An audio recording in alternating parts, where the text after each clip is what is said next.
양이 참저 동행하는 삶, 이렇게 친구처럼 동행하는 삶을 이야기하니까 말씀하고 또 잘 맞는 것 같아요. 우리 옆 사람과 한번 인사해 봅시다. 지난 한 주간 우리 불평 없이 사셨습니까? 하고 불평 없이 살아보기였으니까 지난 주는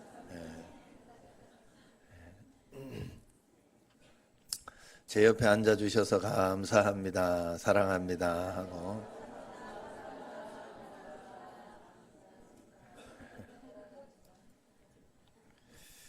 하루는 하나님께서 가난한 빈대 가족들을 면담하고 이제 각각 소원을 물어보고 소원을 들어주기로 했어요.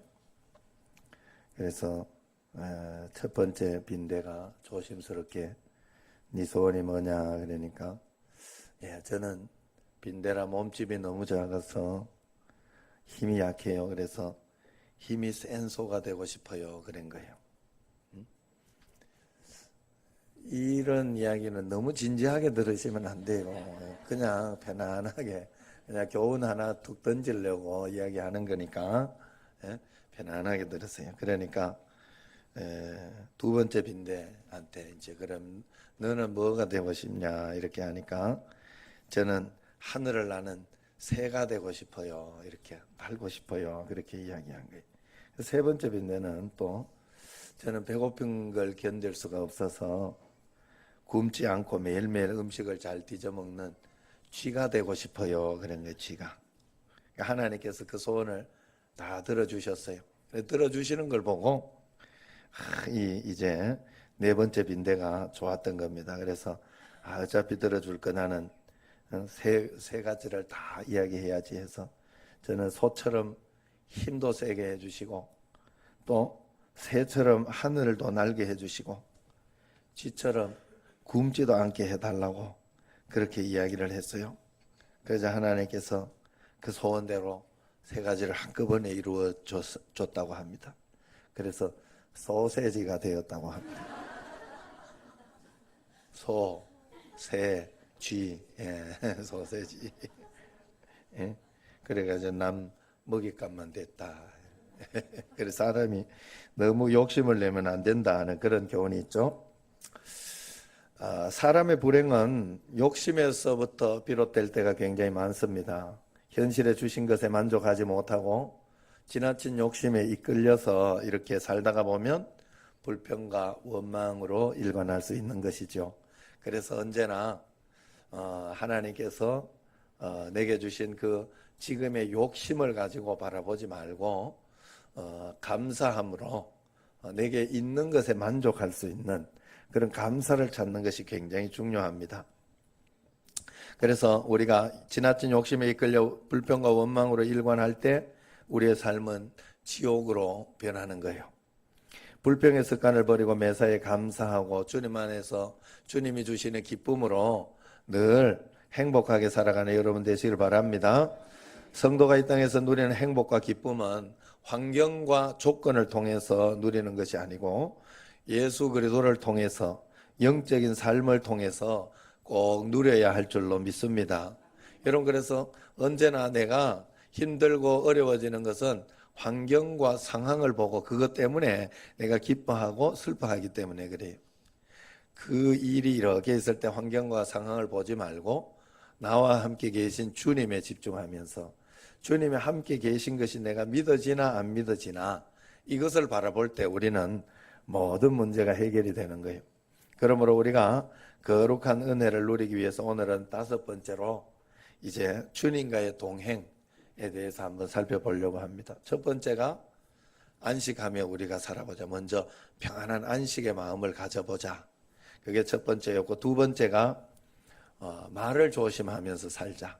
말로서 모든 것들이 다 되어질 때가 많다. 그러니 말을 조심하며 살자. 두 번째 실천이 그랬고 세 번째는 이제 많이 듣자.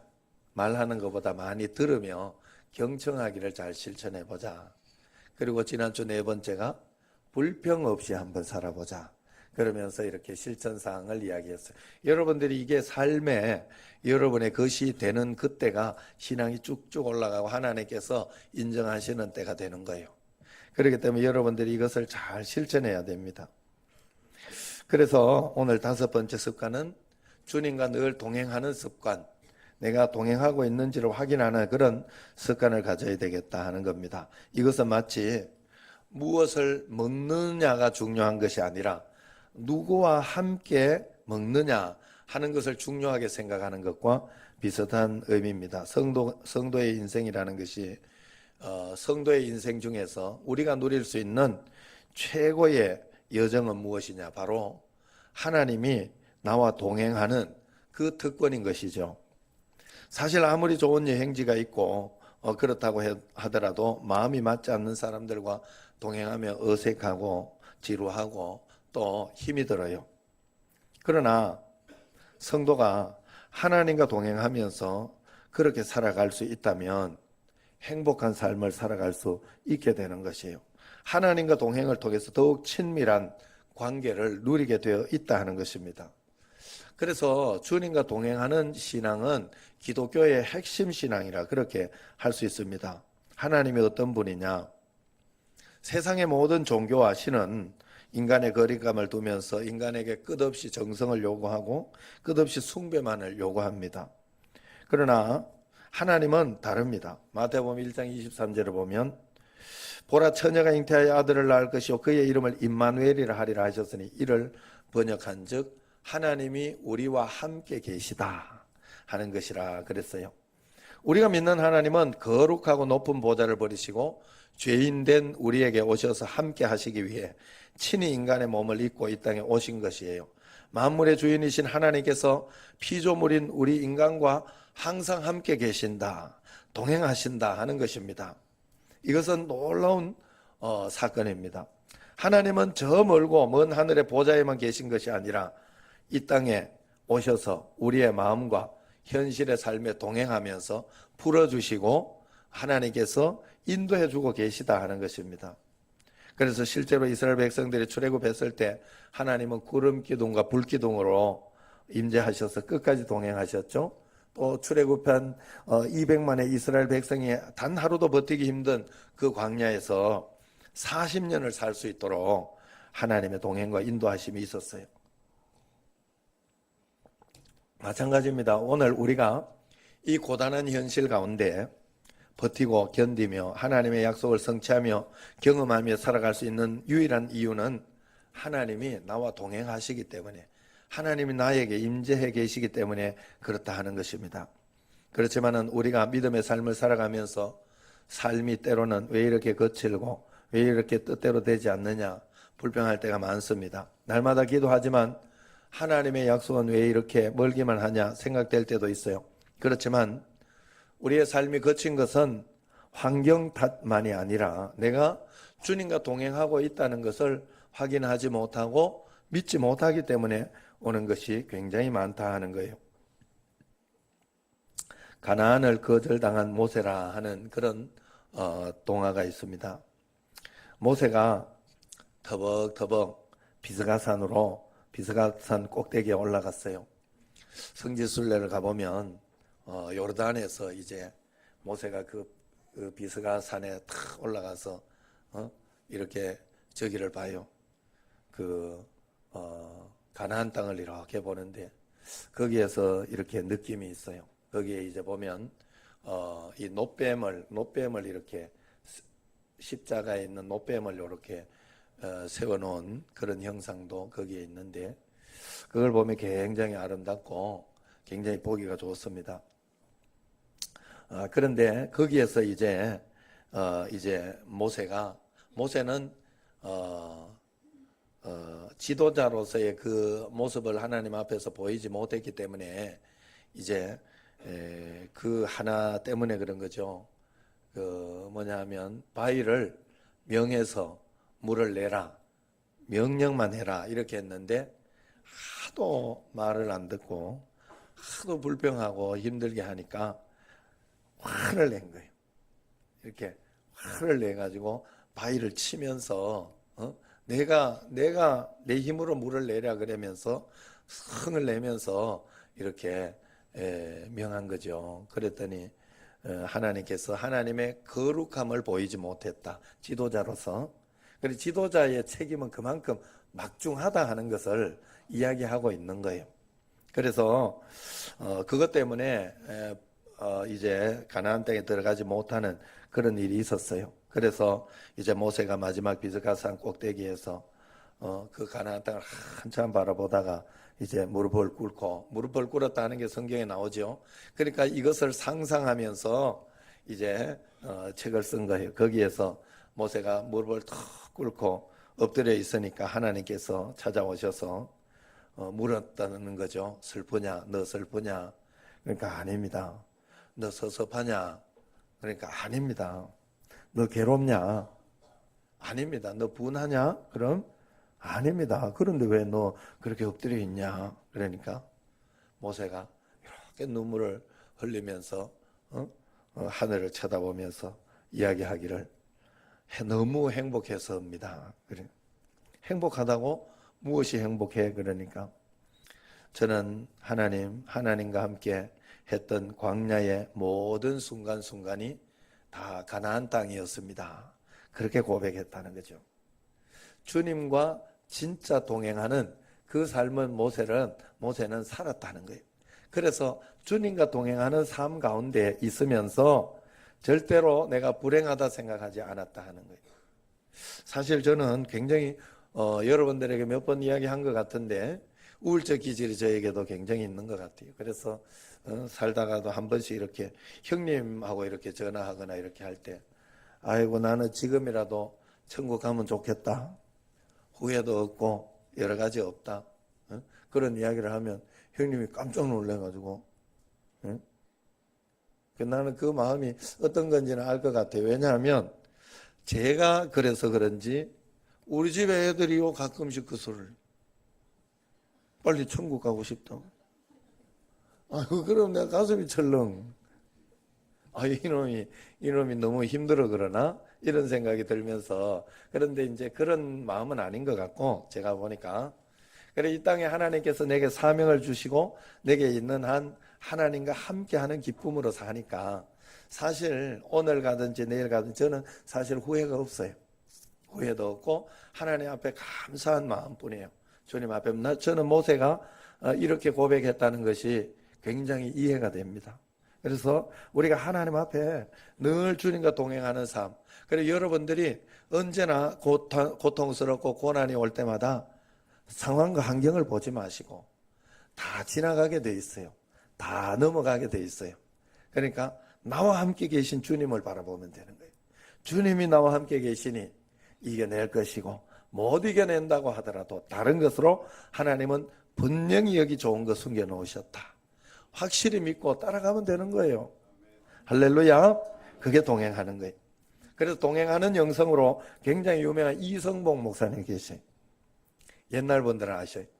그런데 이 이성복 목사님이 하나님과 동행하는 자의 행복이라는 설교에서 이렇게 말했습니다. 사단과 동행하면 망하게 되고 자기 혼자 걸으면 고독하게 되고 그러나 하나님과 동행하면 금생과 내생에서 행복하게 된다 하시면서 동행, 동거, 동력에 대한 것을 굉장히 강조하셨어요.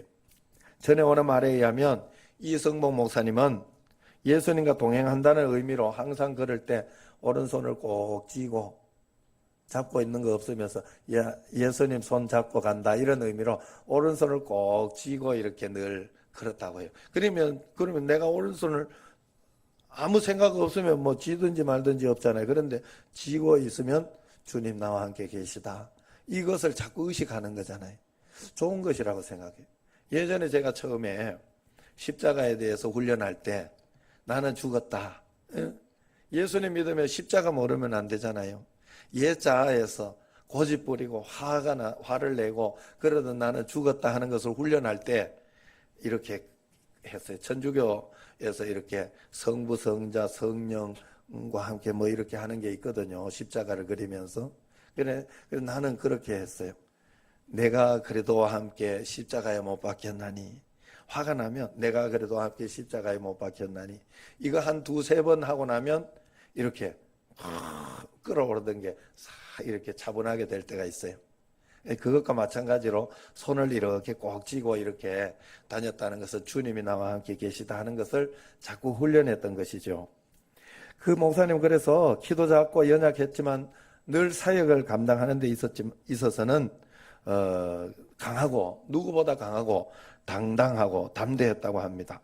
6.25 때 공산당에 이제 체포돼 고문을 당하면서 이제 예수 믿는 것 때문에 고문을 당하고 힘들 때가 있었다고 합니다. 공산당은 천국이 어디 있는지 한번 증명해봐라 그러면서 막 때리면서 그렇게 다그쳤다고 합니다. 그러자 목사님이 피를 철철 흘리는 상황 속에서도 은행에 지점이 있으면 본점이 있는 것을 알 수 있는 것처럼 천국에 지점이 있는 것을 보면 천국이 있는 거 안다 그러면서 이야기했다고 해요. 공산당은 더욱더 매질을 하면서 천국의 지점이 어디 있냐, 어디 있는지 한번 말해봐라 그랬던 거예요. 그랬더니 목사님이 주님과 함께하는 내 마음이 바로 천국의 지점이다 그렇게 이야기했다고 합니다. 여러분, 주님과 동행하는 사람을 어떤 상황과 환경 속에서도 주님 때문에 기뻐하고 감사할 수 있으며 거기가 천국의 지점처럼 정말로 그런 마음으로 살아갈 수 있는 줄로 믿습니다. 그러면 어떻게 하는 것이 주님과 동행하는 삶을 살 수 있을까? 자, 세 가지만 말씀드리게. 첫 번째가 여러분 먼저 죄를 회개하고 거룩한 하나님의 사람으로 자꾸만 성화의 삶을 살아가야 됩니다.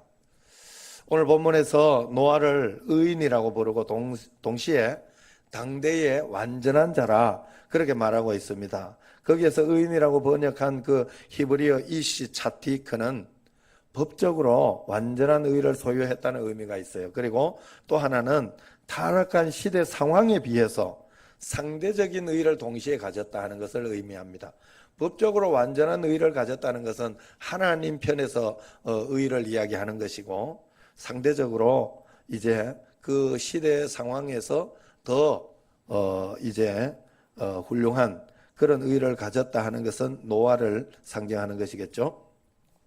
그러므로 당시에 완전한 자라고 했던 노아는 그런 사람이었다. 그래서 당시에 완전한 자라고 하는 히브리어도 다밈하야라고 하는 그 단어인데, 흠이 없는, 책망할 데가 없는 완전한 그런 뜻이 들어 있습니다. 우리가 알다시피 노아 시대는 타락의 극치를 보여줬던 그런 시대입니다. 심지어 하나님께서 개탄하시면서 사람들을 창조하신 것을 한탄하실 지경이었어요. 그런데 타락한 시대의 노아는 유일하게 하나님이 인정하실 만한 거룩함을 지니고 살았던 인물입니다. 어떻게 노아가 이런 인물이 될 수 있었느냐? 그것은 바로 노아가 그 거룩함을 가지고 주님 앞에 소통할 수 있는 유일한 인물이었기 때문에 그렇죠. 여러분, 우리가 어떻게 거룩해질 수 있어요? 거룩해질 수 있는 것은 나의 옛자, 옛습관, 그리고 나쁜 어떤 그것을, 죄악을 회개함으로 나를 거룩하게 할 수 있는 거예요. 회개하면서 우리가 살아갈 때 나의 거룩함이 하나하나 내게 쌓이는 거예요. 하나님의 거룩함이. 여러분, 내가 막 거룩하려고 한다고 되는 게 아니에요. 여러분, 언제나 싸움은 어떻게 해서 일어나는가 하면, 여러 가지 시기와 질투는 어떻게 해서 일어나는가 하면 거기에 대한 회개가 없기 때문에 그래요. 다 내가 잘못하지 않았다고 생각하기 때문에 문제가 되는 거예요. 여러 가지 서로 간에 이렇게 문제에 부딪히고 어려움이 있을 때 항상 내가 잘못이다 그러면서 회개하는 마음을 먼저 가지고 있으면 다 풀리게 되어 있다 하는 거예요. 그게 바로 거룩함으로 가는 가장 첩경의 길이다. 할렐루야. 여러분, 그러므로 회개함으로 거룩함에 이르는 여러분 꼭 되시기를 바랍니다. 청결한 마음이 청결한 자는 주님과 동행한다 그랬어요. 마음이 청결한 자는 복이 있나니 하나님을 볼 것이라. 우리가 회개할 때 하나님의 뜻을 알게 되고 주님을 만나게 되는 줄로 믿습니다. 그리고 두 번째로 동행의 핵심은 사모함에 있어요. 첫 번째가 회개함이라면 두 번째는 사모해야 합니다. 내가 하나님과 사랑하기 때문에 동행하지만 동행이 없는 사랑도 없어요. 그렇기 때문에 사랑하면 늘 같이 있고 싶어지고 어떻게 해서든지 둘만의 시간을 가지려고 애를 쓰는 거예요. 그렇기 때문에 동행하기 위해서는 세상과의 시간을 좀 버리고 주님과의 시간을 자꾸 확보해야 됩니다. 형식적으로 의식적인 어떤 그런 것만 하지 말고 오늘 예배 드리는 이것만 하면 안 되는 거예요. 여러분들이 그래서 매일매일 하나님을 의식하는 훈련을 여러분들이 꼭 해야 됩니다. 매일매일 10분, 20분이라도 하나님께 말씀을 읽고 5분 말씀 읽고 5분 기도하더라도 여러분 SNS를 우리가 보고 그러니까 핸드폰 이렇게 카톡이나 뭐 아니면은 핸드폰에 있는 뭐 페이스북이나 뭐 이런 것들을 이렇게 보는 시간들 이런 것만 해도 우리가 굉장히 시간을 많이 보내요.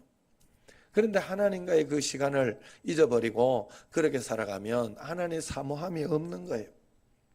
그렇기 때문에 우리가 그 사모함을 진지하게 가지고 있어야 됩니다. 우리가 사랑하면 만나고 싶고 늘 하나님 만나고 싶고 하나님과 좋은 것을 함께 하고 싶은 게 당연한 겁니다. 주님을 사랑하는 사람이 주님과 함께 하는 시간을 사모하지 않는다면 그것은 사랑하지 않는 것이다 하는 거예요. 노아의 삶을 보세요. 노아는 고독 그 자체의 삶이었어요. 그런데 대부분의 사람들은 그 당시에 쾌락과 서로 장가가고 시집가고 뭐 그리고 잔치하고 거기에만 집중했다고 그래요. 노아 시대. 그러나 노아는 하나님과 동행하고 주의 말씀을 듣는 것에 집중을 했어요. 그렇기 때문에 그 일상에서 주님과 동행했기 때문에 그는 외롭지 않고 힘들거나 고독하지 않았다는 거예요. 방주를 만들던 노아는 사랑하는 하나님과 동행에 대한 확신이 있었기 때문에 그는 외롭거나 힘들지 않았다는 것을 말씀에서 이야기하고 있다 하는 것입니다. 그러므로 우리가 일상에서 하나님과 동행하며 살아가는 것은 어떤 의미냐? 바로 내가 묵상하고 규태를 하고 또 예배를 드리고 그리고 기도를 하고 하는 시간을 가지면서 영적인 시간들을 자꾸 확보하고 만들어 나가면서 동행하고 교제하고 있다는 것을 우리가 증명할 수 있다 하는 것입니다. 그러므로 시간을 확보해서 주님 사모함을 보여주고 그리고 그 동행하는 삶을 살아내시기를 축원합니다. 마지막으로 이 동행의 핵심은 하나님과 함께 같은 곳을 바라보는 것이에요. 함께 여행하는 사람의 목적지는 동일하죠. 같은 곳을 바라보면서 걸으면 즐겁습니다.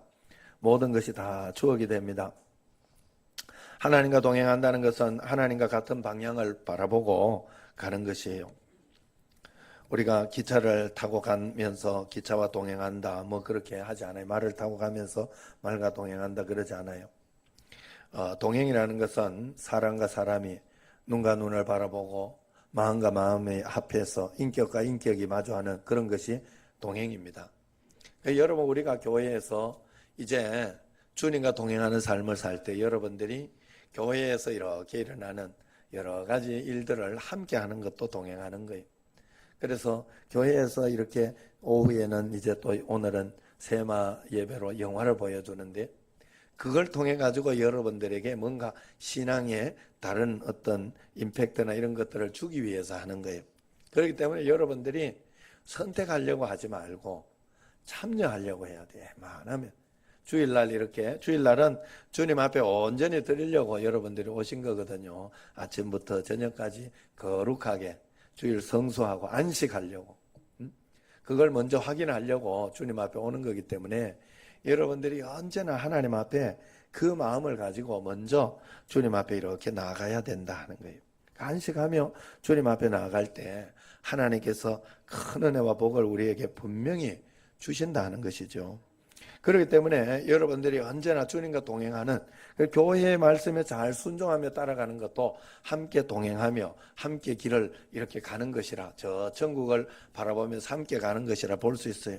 그 여러분들이 선교 헌금도 하고 구제 헌금도 하고 또 그런 것들을 통해 가지고 케냐에 가보면 기도의 집도 잘 세워지고 있고 또 그러면서 또 지금 또 장학생들도 하고 있고 세계 선교 국내 선교 우리 교회가 굉장히 많이 하고 있잖아요.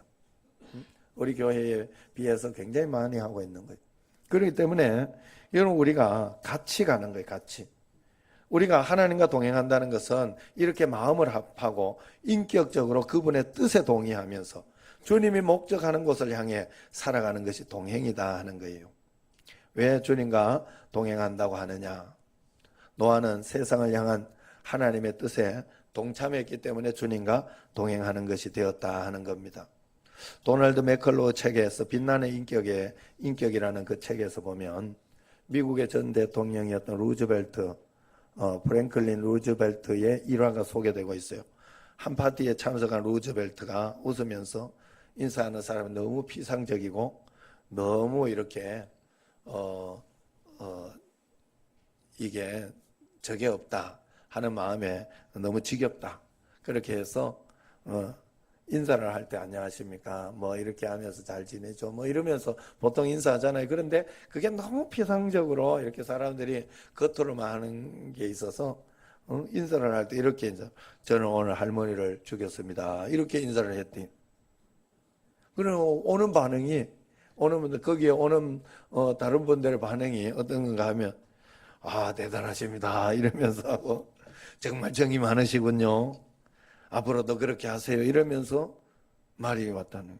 아무도 그 루즈벨트의 말에 귀를 기울이고 있지 않았다는 거예요. 예. 그래서 뭐 깜짝 놀래가지고 어떻게 그런 일이 있을 수 있냐고 이렇게 해야 되는데 아무도 그렇게 하지 않더라는 거예요. 귀를 기울이지 않더라는 거예요. 그건 동행이라 할 수 없어요. 여러분 우리가 사랑하고 존경한다는 것은 그의 말을 굉장히 귀하게 여긴다는 거예요. 그렇기 때문에 우리가 하나님을 사랑한다고만 하지 말고 하나님의 말씀을 순종하면서 말씀대로 사는 게 굉장히 중요합니다. 여러분들 그래서 교회에 여러분들이 와서 여러분들이 예배만 드리고 가려고 교회 오는 거 아니에요. 그건 굉장히 종교적이에요. 그건 절에 가는가 절에 오는 거 아니에요. 여러분 교회는. 그래서 여러분들은 교회 오는 것은 하나님의 말씀에 순종하려고 오는 건데 그게 바로 교회의 지도부터 받는 거예요. 그래서 지도를 받아야 되고 여러분들이 그래서 그 교회에서 지도 받으면서 하는 게 바로 뭐 여러 가지 절기도 있고 또 행사도 있고 그렇게 하니까 여기에 정 못 참여하는 건 어쩔 수 없지만 그래도 적극적으로 내가 참여하려고 하고 도우려고 하고 함께 하려고 하는 그런 마음을 여러분들이 꼭 가져야 할 줄로 믿습니다. 여러분 그렇게 하는 것이 가장 좋다는 거예요. 오늘 마지막으로 이제 그 잠언서 8장을 한번 찾아보도록 하겠습니다. 구약성경에 보면 시편 뒤에 구약성경 시편 뒤쪽에 중간쯤에 있죠. 거기에 잠언서 8장을 보면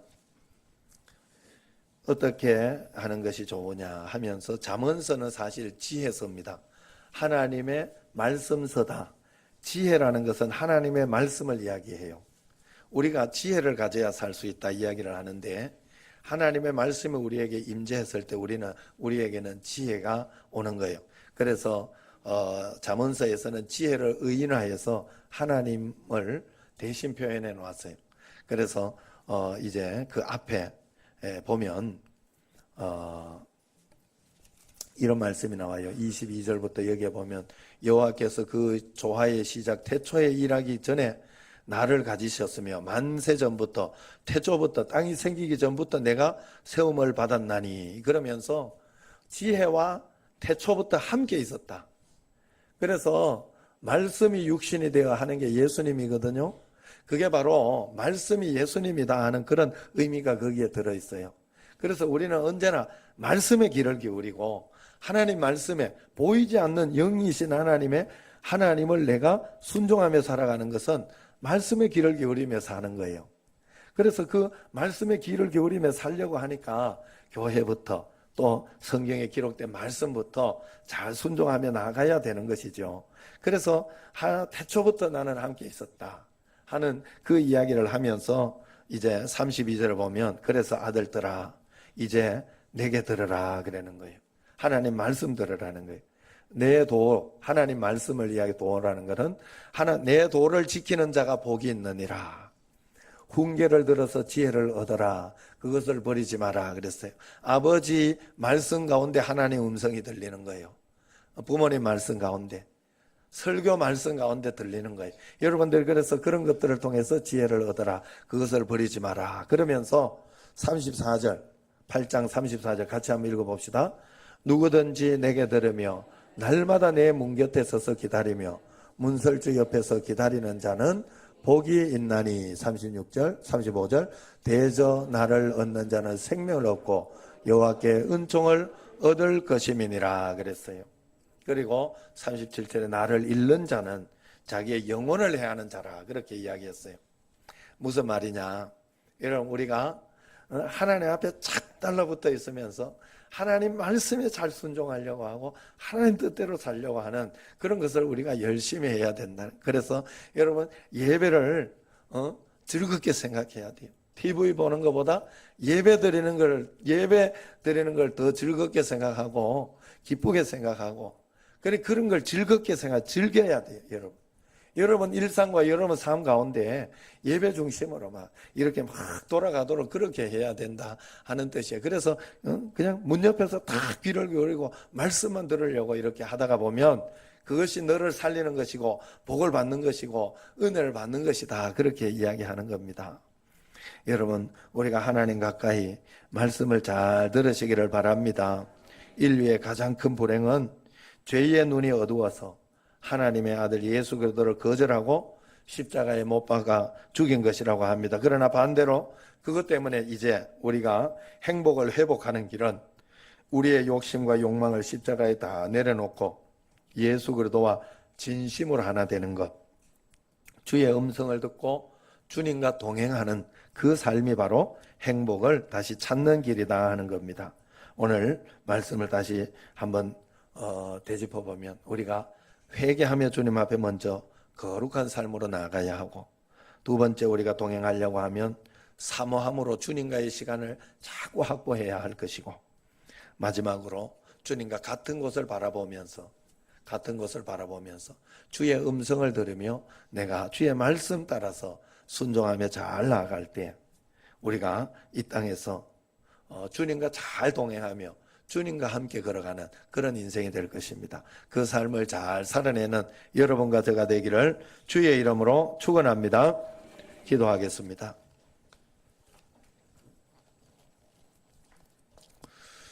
하나님 아버지, 저희들에게 은혜를 다하여 주셔서 주님과 동행하는 마음을 주시옵소서. 주님과 동행하는 마음과 함께 훈련하고 연단하여 하나님의 말씀에 잘 순종하며 주님께서 인도하시는, 주님 말씀하시면 내가 나아가고 주님 뜻이 아니면 멈춰설 수 있는 그런 동행하는 삶, 동력하는 삶이 되어지게 하여 주옵소서. 예수님 이름으로 감사하며 기도드리옵나이다. 아멘.